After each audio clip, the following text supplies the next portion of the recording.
जय श्री कृष्णा। राधे राधे दोस्तों आज की इस वीडियो में आप जानेंगे राधा नाम की महिमा के बारे में और राधे राधे बोलने से क्या होता है। तो आइए हम सभी जानते हैं। एक बार एक संत जी किसी गांव के निकट आश्रम पर भागवत जी की साप्ताहिक कथा कर रहे थे। तीसरे दिन के वृतांत में वो कथा करते हुए बताने लगे कि अनेक प्रकार के लोग जो पाप कर्म करते हैं उन्हें अनेक प्रकार के नरकों में जाना पड़ता है, लेकिन एक उपाय है जिसके द्वारा नरकों में जाने से बचा जा सकता है। कोई एक बार सच्चे हृदय से राधा नाम पुकार ले तो वो नरकों में नहीं जाता है। एक सेठ जी जो रोज आकर सत्संग सुना करते थे, सत्संग समाप्ति के पश्चात वो संत जी के चरणों में आकर बड़े जोर से रोने लगे। तब संत जी ने कहा, अरे सेठ, क्यों रोते हो? तुम्हारा मन उदास क्यों है? सेठ जी रोते हुए कहने लगे, भगवान, आपकी कृपा से मुझे सब कुछ प्राप्त है, पर मेरे मन को एक बड़ी चिंता सताती है। संत जी कहने लगे, कहिए कौन सी चिंता है? सेठ जी कहने लगे, आज आपने भगवत कथा में नरकों का वर्णन किया और वर्णन करते हुए बताया कि जीवों को अनेक पापों से नरकों की प्राप्ति होती है, लेकिन एक उपाय है जिसके द्वारा नरकों में जाने से बचा जा सकता है। तो प्रभु, मैं तो आपकी शरण में हूँ, रोज सत्संग सुनने आता हूँ। मेरे मन में तो ये विश्वास है आप संतों की कृपा से, भागवत की कृपा से मेरा उद्धार तो हो ही जाएगा। लेकिन मेरा एक छोटा भाई है जिसकी उम्र 50 साल है। वो ना सत्संग में जाता है और ना ही परमात्मा पर विश्वास करता है और ना ही प्रभु का नाम सुमिरन करता है। उसका उद्धार किस प्रकार होगा? मुझे उसकी बड़ी चिंता सताती है और मैं उसे बहुत बार समझाने का प्रयास भी करता हूँ। इस संसार के काम तो होते रहेंगे, तुम भगवान के नाम का सुमिरन भी कर लिया करो। तब वो कहता है कि ऐसा करने से कुछ भी नहीं होता है, तुम भी मत किया करो। और मैं जितना आस्तिक हूँ प्रभु के प्रति, जितनी मेरी आस्था है, वो उतना ही कट्टर और अनिश्वरवादी है। तब संत जी ने कहा, क्यों चिंता करते हो? एक दिन उसका भी उद्धार हो ही जाएगा।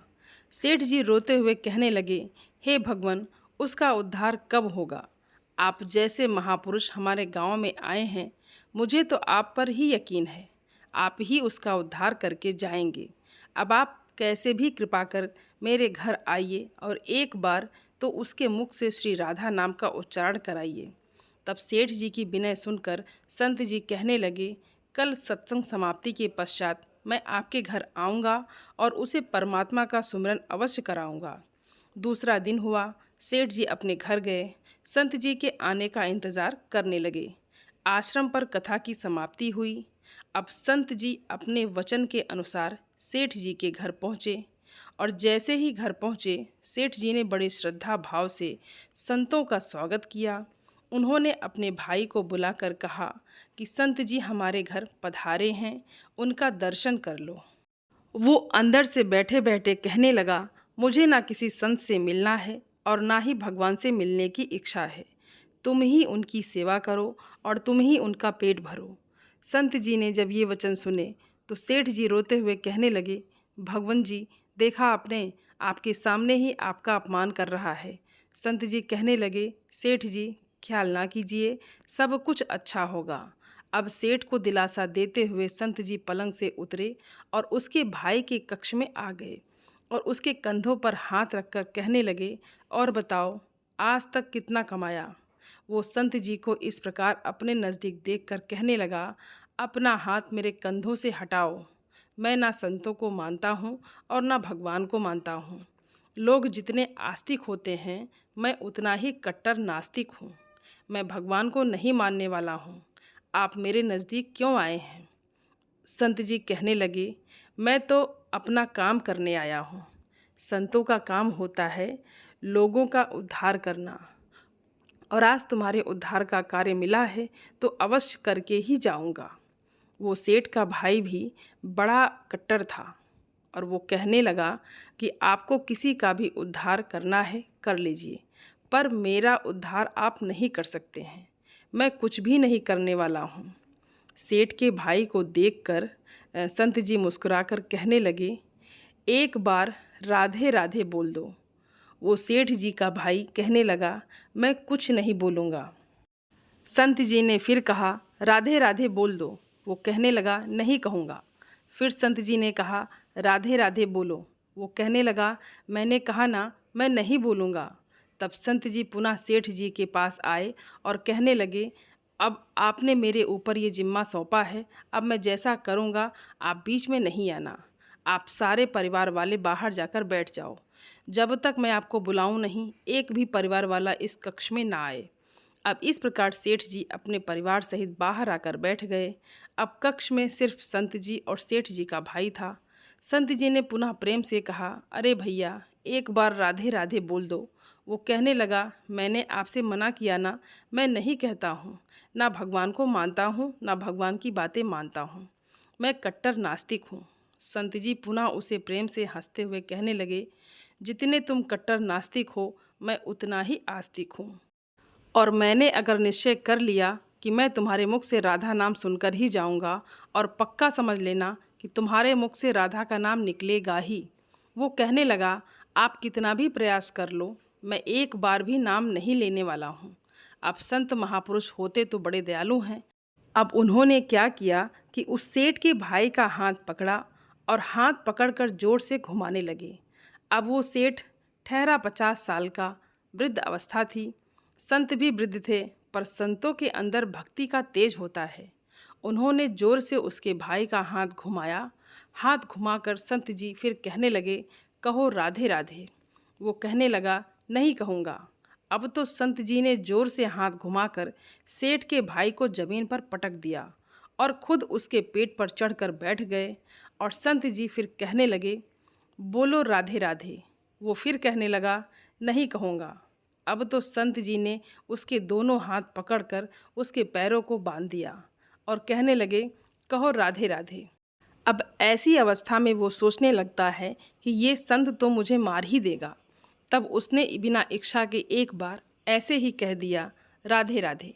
और जैसे ही उसने राधे राधे कहा, संत जी ने उसके हाथ पैर खोल दिए, उसके बंधनों को छोड़कर बाहर आकर कहने लगे, सेठ जी, आपका कल्याण हो गया, आपके भाई का भी कल्याण हो गया। सेठ जी कहने लगे, अंदर से बहुत तेज़ आवाज़ें आ रही थी। तब संत जी कहने लगे, आपने काम ही ऐसा दिया था। आपने कहा वो नास्तिक है, कभी कुछ बोलता ही नहीं है। आज आपके भाई ने राधे राधे का नाम उच्चारण कर लिया है, इसका कल्याण हो गया है। अब मैं जा रहा हूँ और कल से पुनः मेरी कथा है। अब संत जी अपने स्थान पर लौट आए। सेठ का भाई जमीन से उठकर अपने भाई से कहने लगा, ये कैसे संत हैं, मुझसे झगड़ा करने आ गए, मेरे ऊपर चढ़कर बैठ गए और कहने लगे, अगर राधे राधे का नाम उच्चारण नहीं करोगे तो मैं तुम्हारे ऊपर ऐसे ही बैठा रहूँगा। अब उसकी बातें सुन सेठ जी तो हंसने लगे। वो हंसते हुए मन से भगवान को धन्यवाद देते हुए कहने लगे कि हे प्रभु, आपके संत भी बड़े दयालु हैं, खुद कष्ट सह कर भी लोगों का कल्याण करते हैं। समय व्यतीत होता गया। मुश्किल से 5-6 महीने गुजरे होंगे। अचानक एक दिन छोटे भाई का देहांत हो गया। शरीर समाप्ति के पश्चात आत्मा शरीर से अलग हो जाती है और वो आत्मा ही ऊपर यमराज के पास जाकर सारे हिसाब किताब देती है। अब इस व्यक्ति का हिसाब किताब खोला गया और यमराज ने चित्रगुप्त से कहा कि जो आज इंसान हमारे पास लाया गया है, इसका हिसाब क्या है। तब चित्रगुप्त कर्मों का हिसाब देखकर बताने लगा कि हे भगवान, इसने अपने जीवन में कभी भी परमात्मा का नाम सिमरन नहीं किया है, सदा पाप ही पाप किए हैं, इसे तो सीधे नर्क भेज दिया जाए। अब यमराज के आदेश अनुसार जैसे ही उसे नर्क भेजा जा रहा था, तभी चित्रगुप्त ने कहा, भगवान, एक बात और है। यमराज जी ने कहा, कौन सी बात। चित्रगुप्त ने कहा, भगवान, एक बार संतों के कहने पर इसने राधा नाम का उच्चारण किया था। अब एक बार राधा नाम का उच्चारण। यमराज ने दूतों से कहा, थोड़ी देर रुक जाइए, इसका हिसाब किया जाएगा, इसके बाद ही इसे नरक में भेजा जाएगा। यमराज ने पुनः चित्रगुप्त से कहा कि जल्दी से इसका हिसाब देखो और कहीं इसने परमात्मा का नाम उच्चारण तो नहीं किया है। चित्रगुप्त ने फिर से पुनः सारा हिसाब देखा और देखकर कहने लगा, भगवान, इसने एक बार जो नाम उच्चारण किया है वो संतों के भय से किया था, दिल से भी नहीं किया था, पर एक बार राधा नाम का उच्चारण किया है। अब बताइए, अब क्या किया जाए? तब यमराज ने उसी इंसान से पूछा, एक बात बताओ, हम तुम्हें पहले राधा नाम का उच्चारण का फल दें या तुम्हें नरकों में भेज दिया जाए?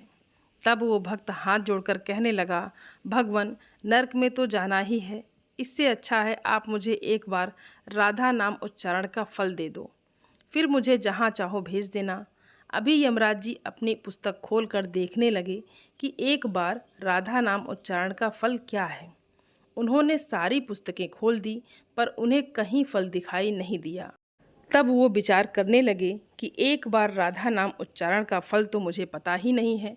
तब वो अपनी शंका के निवारण करने के लिए उस भक्त को अपने साथ लेकर स्वर्गलोक में आ गए।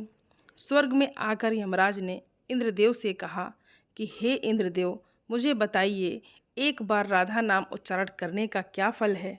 तब इंद्रदेव ने बहुत प्रयास किए, पर उन्हें भी इसका फल पता नहीं चला। तब वो सब देवता मिलकर ब्रह्मदेव के पास आए। ब्रह्मदेव ने जब उन सबको देखा, तब ब्रह्मदेव उनसे पूछने लगे कि ये आपके साथ इंसान कौन है? तब इंद्रदेव कहने लगे, भगवान, इसने एक बार राधा नाम का उच्चारण किया है, बाकी सारा जीवन इसने पाप किया है। हमें तो पता नहीं राधा नाम उच्चारण का फल क्या है, इसलिए हम आपके पास आए हैं। तब ब्रह्मा जी ने भी बड़ा प्रयास किया कि राधा नाम उच्चारण का फल क्या है। अब उन्हें भी पता नहीं चला कि राधा नाम उच्चारण का फल क्या होता है। तब वो ब्रह्मदेव कहने लगे, हम सब मिलकर इसे अपने साथ लेकर भगवान शंकर जी के पास चलते हैं। तब वो भगवान शंकर जी के पास पहुँचे। भगवान शंकर जी से प्रार्थना करते हुए कहने लगे कि हे महादेव, इस इंसान ने सारा जीवन पाप किया है, बस एक बार संतों के कहने पर राधा नाम का उच्चारण किया है। अब आप ही बताइए कि एक बार राधा नाम उच्चारण का क्या फल मिलता है? तब महादेव जी ने बड़े प्रयास किए, पर फिर वो भी राधा नाम की महिमा को बता नहीं सके, क्योंकि वही राधा तत्व को जानते हैं। ऐसा सोचकर सब देवी देवता भगवान शंकर जी के साथ मिलकर उस इंसान की आत्मा को लेकर भगवान श्री कृष्ण के गोलोक धाम में पहुँचे। गोलोक धाम में भगवान श्री कृष्ण राधा जी के साथ अपने आसन पर विराजमान थे। भगवान श्री कृष्ण ने सब देवी देवताओं का सम्मान किया और उनसे पूछा कि आज अचानक से आने का कारण क्या है। तब भगवान शंकर जी हाथ जोड़कर कहने लगे, हे भगवान, ये इंसान इस धरती से लाया गया है। इसने अपने जीवन में अनेक पाप किए हैं, पर एक बार राधा नाम का उच्चारण किया था। यमराज जी पता ना कर सके कि एक बार राधा नाम उच्चारण का फल क्या है। तब वो इसकी जानकारी लेने के लिए इसके साथ इंद्र जी के पास स्वर्ग में आए थे। फिर स्वर्ग से होते हुए ब्रह्मलोक में आए, फिर ब्रह्मलोक से होते हुए ये मेरे पास पहुँचे हैं। अब मैं इन सबको अपने साथ लेकर आपके पास आया हूँ। अब आप बताइए कि एक बार राधा नाम उच्चारण का क्या फल हो सकता है? जब इस प्रकार की बातें चल रही थी, तब श्री कृष्ण के पास बैठी राधा रानी बड़े जोर से हंसने लगी। तब श्री कृष्ण ने कहा कि हे राधिका, क्यों हंसती हो? तब राधिका कहने लगी, हे भगवान, ये अभी तक राधा नाम का महत्व समझ ही नहीं सके हैं। तब भगवान शंकर जी कहने लगे, हे महारानी, राधिका के नाम का क्या असर है, ये आप हमें बताइए। तब राधिका जी कहने लगी, हे महादेव, आप खुद सोचिए, इस व्यक्ति ने एक बार राधा का नाम जपा, वो एक बार राधिका के नाम जपने से स्वर्गलोक की सैर करके आया, ब्रह्मदेव का ब्रह्मलोक में दर्शन करके आया, आपके महादेव लोक में आपका इसने दर्शन किया है। आज एक बार उच्चारण के प्रभाव से ये आप सबको साथ लेकर हमारे गौलोक धाम में आया है, मेरे दर्शन और श्री कृष्ण का पूजन कर रहा है। इससे अधिक राधा नाम का और फल क्या हो सकता है? जब राधिका जी ने इस प्रकार एक बार राधा नाम का पूरा महत्व बताया, तो यमराज जी कहने लगे कि ये तो बड़ा अनंत फल है। जो व्यक्ति नरकों में जाने वाला था, वो एक बार उच्चारण से सब लोकों की यात्रा कर भगवान श्री कृष्ण और राधा रानी के चरणों में उपस्थित हो गया है। इससे अधिक फल और क्या हो सकता है? तभी फिर से यमराज जी कहने लगे, भगवान क्या अब इसे नरकों में जाने की आवश्यकता नहीं है? तब श्री कृष्ण जी कहने लगे, हे धर्मराज, जिसने एक बार राधा रानी के चरणों का दर्शन कर लिया हो वो तो कभी नरक में जा ही नहीं सकता है। तब वो भक्त जो वहाँ पर राधा रानी के दर्शन कर रहा था वो कहने लगा, हे महारानी, मैंने तो संतों के भय में आकर आपका राधा नाम उच्चारण किया था, पर जो सच्चे हृदय से आपके राधा नाम का उच्चारण करते हैं उन्हें तो जीवन में कोई भय ही नहीं होगा। वो तो नरकों की यात्रा में कभी निकलेंगे ही नहीं, वो तो सीधा आपके चरणों में ही समा जाएंगे। तो इतना महत्व है एक बार राधा नाम के उच्चारण का। तो सच्चे हृदय से जो एक बार इस प्रकार कह दे कि राधे राधे श्याम मिला दे, तो राधा नाम का उच्चारण करते ही परमात्मा का साक्षात दर्शन हो जाता है। दोस्तों, उम्मीद करती हूँ ये वीडियो आप सभी लोगों को बहुत अच्छी लगी होगी और आप सभी सनातनी भाई बहनों से मेरा विनम्र निवेदन है, मेरे चैनल को सब्सक्राइब ज़रूर कर लें और वीडियो को लाइक और अपने फैमिली फ्रेंड के साथ शेयर ज़रूर करें। आप सभी को राधे राधे। धन्यवाद दोस्तों।